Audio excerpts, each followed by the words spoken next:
sort of operate the department around two principles. One is that we try to deliver the best service to our customers, and the second is we try to deliver the best support to our members. We've been fortunate because we've been able to try a lot of new things, and we've got a workforce here that's very energetic, and they're very open, and you can try new things with them, and if they don't work, we try something else. And the city of Phoenix has been a very progressive city to be in. The city government is managed very, very well. So we find ourselves in a very positive environment in that sense. Phoenix has been a city that's grown a great deal since the Second World War, and is still growing. Phoenix is a city of just over 1 million people. An impressive fact, considering that this represents nearly 25% of the entire population of the state of Arizona. The fire department responds to an area of over 400 square miles. Most of the residential houses and dwelling units are single-story units and generally of masonry construction. The downtown area contains a number of very modern high-rise buildings. The Phoenix Fire Department has earned a reputation for being perhaps the most progressive fire department in the world. We've tried to create an environment where people can try things, and that the divisions are very innovative in the set of things that they do. And I think what happens is that those programs tend to emerge out of just the energy and the talent and the hard work of the people who work in those divisions. So really there's no secret to it particularly. The firefighters sort of come from the factory wanting to do a good job and to solve the problem, and we sort of take advantage of that, and we let them do that as much as we can. I think all the things that we read about empowering people really work, and if you see that in action, it's really pretty neat. The Phoenix Fire Department operates 5 battalions with 39 fire stations. There are 45 engine companies, 24 of which are designated as ALS paramedic, and 21 are designated as BLS. Typically, engine companies are manned by an officer, an engineer, and 2 firefighters. There's 11 ladder companies with 4 ladder tenders. Ladders are manned by an officer, an engineer, and 2 firefighters. The department also operates 19 ambulances, 3 utility trucks for lighting and air, 5 CFR airport units, a hazmat vehicle, an impressive mobile command vehicle, this heavy rescue unit, and numerous other vehicles including brush trucks, service vans, and water tankers. A total of 1,264 people are employed by the Phoenix Fire Department. 1,049 are sworn, and 215 are civilians. In 1991, the department responded to just over 100,000 calls. The first unit's average response time was 3 minutes 54 seconds. 13,215 calls were for fire. 75,123 were for EMS. 11,930 were miscellaneous calls, which also account for special operations.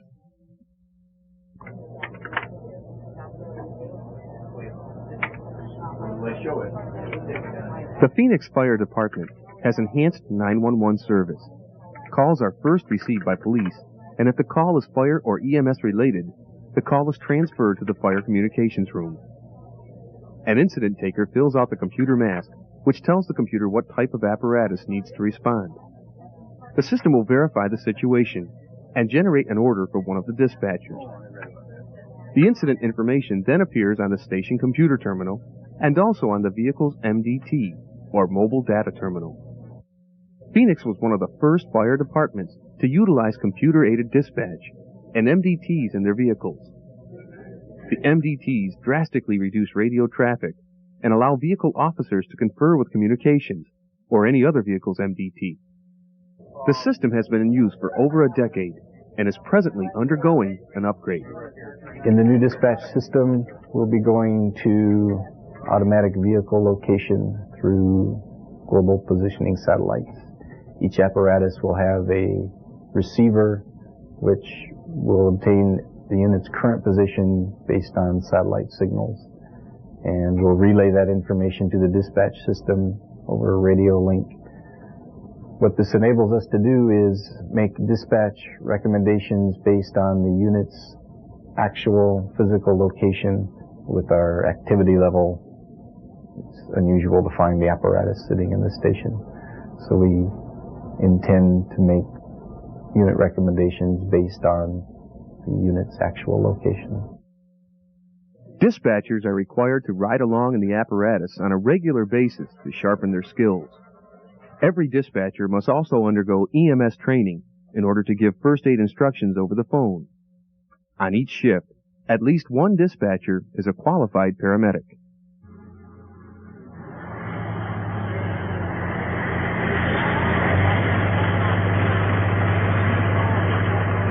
The Phoenix Fire Training Center is a culmination of 20 years of design, experience, and progress.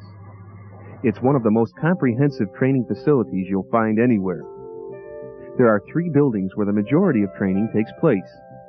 The main building houses classrooms, an auditorium, and other training rooms. Behind the main classroom building, there exists a complete fire station.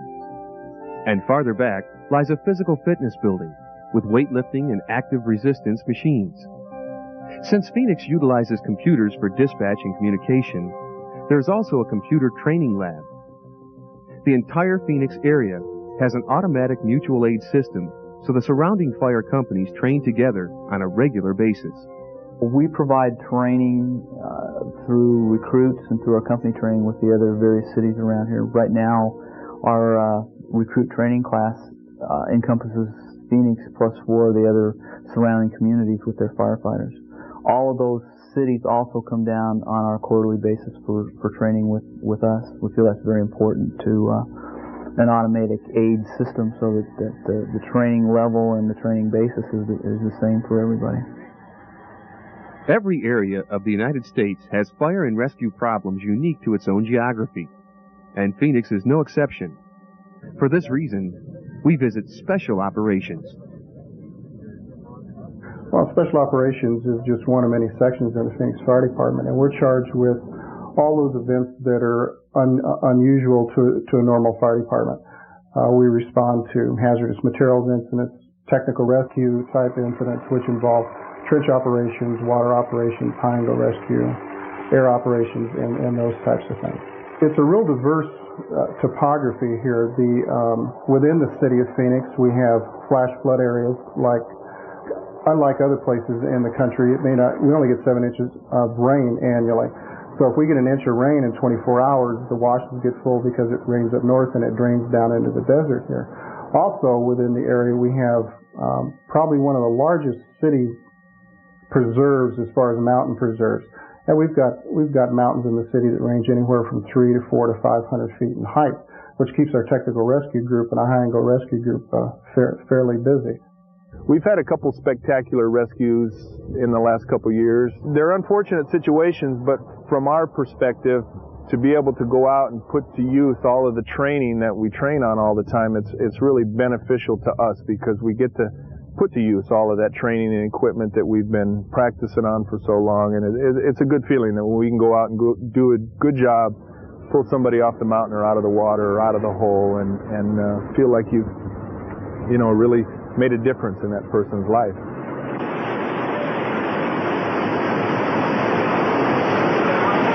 I've been on the job now 11 years, and being part of the technical rescue team was one of my goals to get here because of the advanced knowledge that a firefighter can obtain just by being on this unit. Not every firefighter gets to do this type of job or this type of work. So I came here just to get more experience and be more proficient in other areas on the job.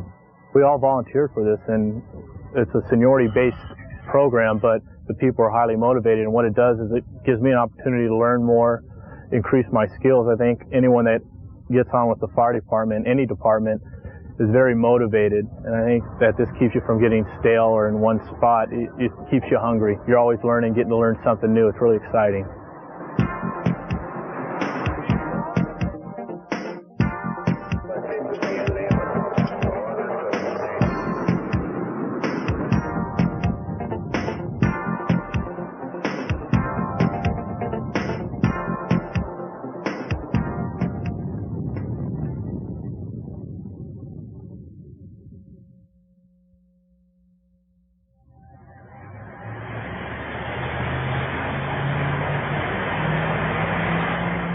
For the most part, we have Oshkosh crash fire equipment. We have three crash trucks here. We have 2 crash trucks that have 3,000 gallons of water, and one of them has 4,000 gallons.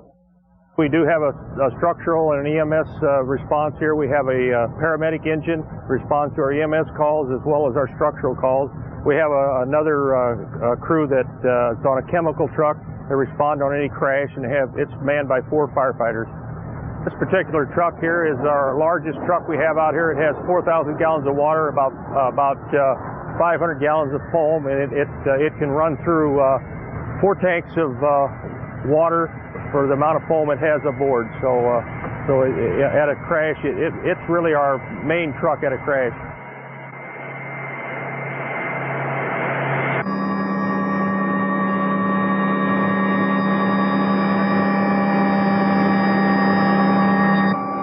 As far as our air operation too, the City of Phoenix Fire Department doesn't have a helicopter per se, but we have a mutual agreement between the 2 local law enforcement agencies here. And with the City of Phoenix PD, they have now, matter of fact, the only police department in the nation to have 7 NOTARs, which are our new McDonnell Douglas 500 no tail rotor aircraft. Police and fire work together and interface together on a variety of issues that the fire department confronts. One of the main items, of course, is mountain rescues, high-angle rescues, searching for individuals. We help them out at fire scenes at times, clearing the area, making sure people are not in a hazardous area that, say, with chlorine fumes or something, for instance. So we've had several of those. It's a 2-man crew. They have a pilot and an observer. The pilot is responsible for flying the aircraft and getting you to the calls, and the observer is basically responsible for working the police radios, fire radios if we're at a fire scene, searchlight, and the FLIR system. Several times a year we get together with the fire department and we do several different types of training. They do short haul with the basket underneath. They also do rappelling. So at a mountain rescue scene, if it's at an angle where the helicopter can't get in, they have a rappel master in the back seat. They have a repeller on each skid, and when the rappel master in the rear coordinates with the pilot, he knows when for the repellers to jump off the skids. They have lots of water here in the reality we don't. Is it spilling over onto the screen?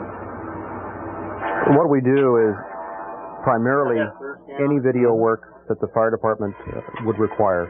Our main goal is to capture incidents and to bring those incidents back for review, for critique purposes. We also work a lot with other departments, supplying videotape for them, and we provide quite a bit of outside videotape to other agencies. We have essentially a 24-hour response criteria. We have to be available to go to the incidents. We respond to those incidents in a vehicle, again with the idea of getting there as soon as possible, recording that information, and then making it available for whatever we deem necessary after that. But primarily it is the documentation of incidents for review. We have the support of the fire chief. It's an important program to him, and that makes it important to the department as a whole. And we're doing things with it. It's evolving. It's constantly changing. So for the fire department, it's a good thing.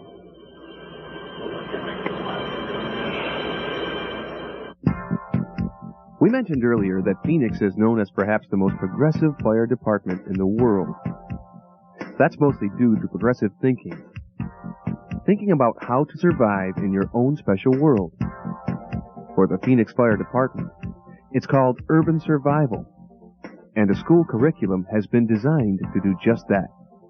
The philosophy of the Phoenix Fire Department on community education basically says that it's a responsibility of the department. Since we know what goes wrong and what causes people to die in fires, bars on windows, lack of smoke detectors, what causes people to get hurt in car wrecks, no seat belts, things like that. We feel our responsibility, instead of waiting for the injury or emergency to happen, is to educate to prevent it before it happens. And that's what urban survival is about. We had all of the fire safety instructors come in and we looked at what was going on and said, we're a first responder EMS agency. We need to look at something more than fire safety. And so we evolved into fire and life safety in the urban survival program. It basically covers learn not to burn, it covers learn not to drown, covers learn not to get hit in the crosswalk, learn not to shoot your brother with your daddy's gun. It's all the emergency issues for life safety along with the fire safety process. What we found is we had a population that was unsure of what they should be doing in different events other than fire. So our urban survival covers that, basically from the crib to the cradle, all the way through. What we'll do is educate you, whether you're a senior citizen that needs to know about cooking or you're a child that needs to know about water safety.